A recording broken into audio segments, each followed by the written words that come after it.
Hello प्यारे बच्चों, आज हम लोग बात करेंगे अर्धमत्स्येंद्रासन का। आइए हम देखें कैसे अर्धमत्स्येंद्रासन करें। अर्धमत्स्येंद्रासन करने के लिए हम पहले दंडासन में इस तरह से बैठ जाते हैं।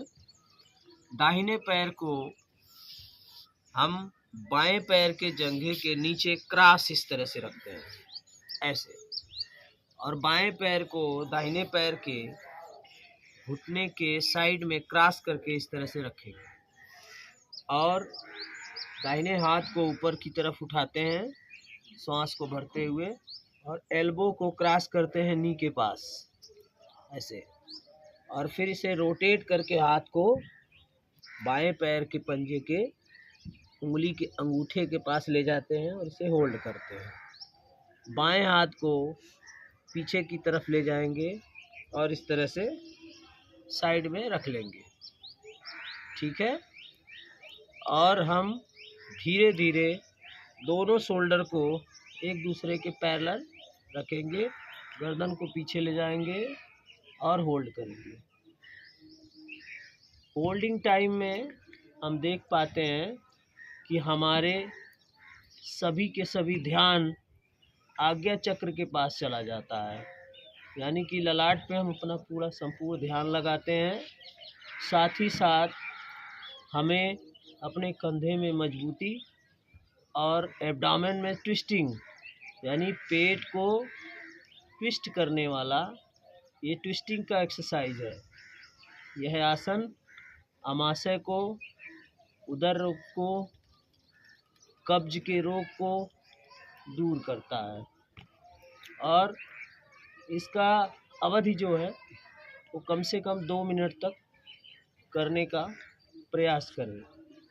इस आसन को हम प्रतिदिन करेंगे तो हमारे पेट की जो समस्या है, किसी भी तरह की जो समस्या पेट में अगर आती है तो वो दूर हो जाता है। फिर हम धीरे धीरे सांस को सामान्य करते हुए हाथ को खोलते हैं और आराम से इस तरह से बैठ जाएंगे। इसमें ध्यान देने योग्य बात यह है, यानी कि सावधानियों में अगर आप धड़ आपका है, धड़ का क्षेत्र, शरीर को अधिक लोच से न मोड़ें। उसी प्रकार से पैर को अर्ध पद्मासन में रखते समय उसे उतना ही ऊपर ले जाएं जितना स्वाभाविक रूप से आपका हो पाए। इससे फ़ायदा क्या है, जैसा कि हमने बताया कि पेट की समस्याएं आपकी दूर हो सकती हैं, तो इससे रक्त संचार बढ़ता है।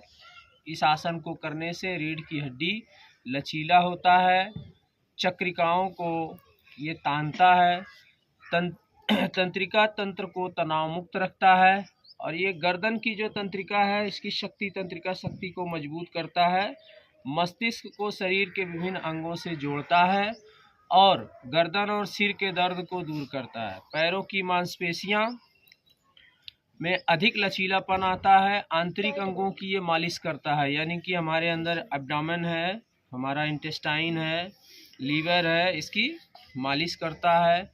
उदर रोग, यानी कि प्रेन, जो हमारे कब्ज हैं पेट के अंदर, मंदागिन है, मधुमेह रोग है, इन सब चीज़ों का ये बड़ा लाभ पहुंचाता है। एड्रिनल में स्त्राव को नियमित रखता है और प्राण शक्ति को शांत रखने में मदद करता है। ये भी ध्यान रखें, अर्धमत्स्येंद्र आसन का ये नाम महायोगी मत्स्येंद्रनाथ को समर्पित करने के लिए हठ विद्या के प्रवर्तक ने इसको बनाया था। ध्यान रहे, जब आप श्वास लेते हैं, श्वास की प्रक्रिया में जैसा कि मैंने बताया, शरीर मोड़ें तो श्वास लें, अंतिम स्थिति में फिर श्वास लेंगे। दोनों सामने की ओर लौटते समय भी श्वास अंदर भरते हैं। तो आप प्रतिदिन इस आसन को करें, अपने घर वालों का कराएं और अपने विद्यालय में अन्य बच्चों को कराएं। बाय बाय बच्चों।